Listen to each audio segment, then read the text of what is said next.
হরে কৃষ্ণ, কৃষ্ণায় বাসুদেবায় হরয়ে পরমাত্মনে প্রণত ক্লেশনাশায় গোবিন্দায় নমো নমঃ। নমো বিষ্ণুপাদায় কৃষ্ণপৃষ্ঠায় ভূতলে শ্রীমতে ভক্তি বেদান্ত স্বামিনিতি নামিনে। নমস্তে সারস্বতে দেবে গৌরবাণী প্রচারিণে নির্বিশেষ শূন্যবাদী পাশ্চাত্য দেশ তারিণে। জয় শ্রী কৃষ্ণ চৈতন্য প্রভু নিত্যানন্দ শ্রী অদ্বৈত গদাধর শ্রীবাসদি শ্রী গৌর ভক্তবৃন্দ। হরে কৃষ্ণ কৃষ্ণ কৃষ্ণ হরে হরে, হরে রাম রাম রাম হরে হরে। সুধী সজ্জন মণ্ডলী, এটা অপূর্ব কথা। 2025 সালে একাদশী ব্রত ধরবেন আর সেই ব্রতের পালন করবেন 2026 সালে। সেই কথাতে আমরা আসছি। 2025 সালের একদম অন্তিম দিনে, 25 সালের অন্তিম একাদশী, আর 26 সাল শুরু হবে দ্বাদশী দিয়ে, পারণ দিয়ে, খাওয়া দাওয়া দিয়ে, এবং খুব সুন্দর তিথি। আসুন একটু আলোচনা করি। আর এই মাসে এই গীতা জয়ন্তী মাসটা এত সুন্দর কাটলো। 1 তারিখ একাদশী দিয়ে শুরু হয়েছে, আবার 31 তারিখ একাদশী দিয়ে শেষ হচ্ছে। কিরকম সংযোগ দেখেন। সারা একাদশী আমরা গীতার উপরে আলোচনা করেছি এবং বহু লোক গীতার ধ্যান, গীতা পারায়ণ, গীতা যজ্ঞ, গীতার নাম জপ এবং গীতা দান। আর মাত্র এই একাদশী মানেই লাস্ট।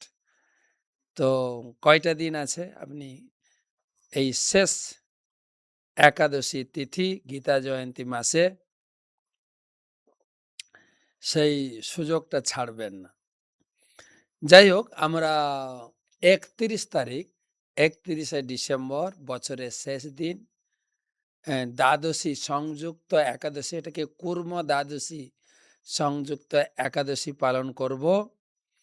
অত্যন্ত সুন্দর এই একাদশীর মাহাত্ম্যে বর্ণনা করা হয়েছে যুধিষ্ঠির শ্রীকৃষ্ণ সংবাদে।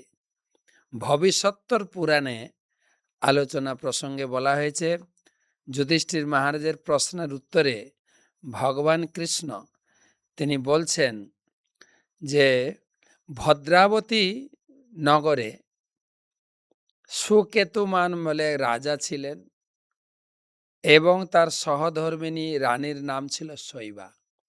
স্বামী স্ত্রী দুজনে অত্যন্ত ধর্মপরায়ণ রাজা।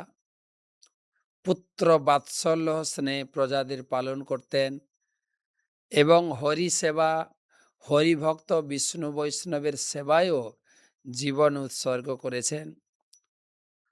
অত্যন্ত প্রভাবশালী রাজা, রাজ্য, পাঠ এবং প্রজা সকল অনুগত, সব কিছুতে তিনি অত্যন্ত উন্নত পর্যায়ে ছিলেন। কিন্তু তার জীবনের একটা অভাব ছিল, পুত্রাভাব। তার কোনো সন্তান ছিল না এবং তিনি যে কোনো কাজে, ধর্ম, কর্ম, দান, ধ্যানে সবসময় তিনি নিজেকে অসম্পূর্ণ বোধ করতেন। আর সবসময় উপলব্ধি করতেন যে আমার মৃত্যুর পর আমার শ্রাদ্ধাদি ক্রিয়া এবং সেই সঙ্গে আমার যে বংশ পরম্পরা, যে তর্পণ কার্য আদি কে করবে? কেন শাস্ত্রে বলা হয়েছে পুত্রার্থে ক্রিয়েতে ভার্যা, পুত্র লাভের জন্য লোকে বিয়ে করে। আর এই মনুষ্য জন্মের সাথে সাথে ৩টা ঋণে আমরা ঋণী। দেবর্ষি ভূতাপ্ত নৃণাম। দেবঋষি, দেবঋণ, ঋষি ঋণ আর পিতৃঋণ। তো পিতৃঋণ থেকে মুক্ত করেন পুত্র। পুত্র যখন পিতামাতার উদ্দেশ্যে শ্রাদ্ধাদি তর্পণ করেন, তখন পুত নামক নরক থেকে উদ্ধার লাভ হয়। তাই আমি আমার এই পিতৃঋণ বা মনুষ্য জন্মের ঋণ থেকে কি করে মুক্ত হব? সবসময় একটা উদ্বিগ্ন, সবসময় একটা অভাব বোধে তার মুখের ভিতরে একটা শোকের ছায়া দেখা যেত। তিনি এই চিন্তা করে করে যে পুত্রহীন মনুষ্য জীবন বৃথা, এই চিন্তা করে তিনি গৃহত্যাগ করবেন মানে মনস্থ করলেন। সুকৃত বা বিষ্ণু ভক্তি তো পুত্র ধন বিদ্যা কোনো কিছু লাভ হয় না। শোক সন্তপ্ত রাজা তিনি নিজের বা আপন মঙ্গল চিন্তায় তিনি গৃহত্যাগ করে, রাজ্য ত্যাগ করে ঘোড়ায় চেপে বন গমনে উদ্যোগ নিলেন। বনে ঘুরছেন, ঘুরতে ঘুরতে গভীর জঙ্গলের মধ্যে অপূর্ব একটা পুষ্করিণী তিনি দর্শন করলেন এবং সেই পুষ্করিণীর তটে বিভিন্ন প্রকার পুণ্যবান গাছ, ফল মূল বৃক্ষে ভরা। হ্যাঁ, সেখানে রয়েছে বট, পিপ্পল, খেজুর, মৌলগিরি, সন্তর্পণ, তেঁতুল, তিলক, শাল, তাল, তমাল, সরল, হিঙ্গট, অর্জুন, লাভেরা, বহেড়া, শালমলি, পটল, গৈর, পলাশ প্রভৃতি বিভিন্ন প্রকার সুন্দর সুন্দর বৃক্ষে সুসজ্জিত সেই পাড়ের মধ্যে একটা সুন্দর পুষ্করিণী এবং বিভিন্ন প্রকার পশু পাখি সেখানে, মৃগ, ব্যাঘ্র, শূকর, সিংহ, বানর, সর্প, জংলি হাতি, খরগোশ, বনবিড়াল প্রভৃতি পশুদের দর্শন করলেন। বিভিন্ন প্রকার জলে ক্রীড়ারত পাখি এবং পুষ্করিণী নানা রকম জলপুষ্পে সুসজ্জিত এবং দেখতে পেলেন সেই সরোবরের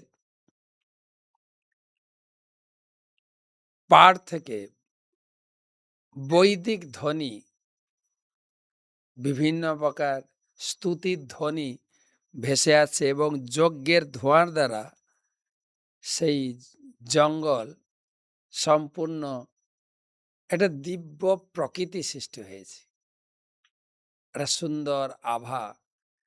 তা সেই শব্দ অনুসরণ করতে করতে করতে করতে তিনি পৌঁছালেন সেই সরোবরের পাশে রাজহংস, চকর, চক্রবাক প্রভৃতি ক্রীড়ারত অপূর্ব সেই সরোবরের পাশে জঙ্গলের মনি ঋষিদের আশ্রমে।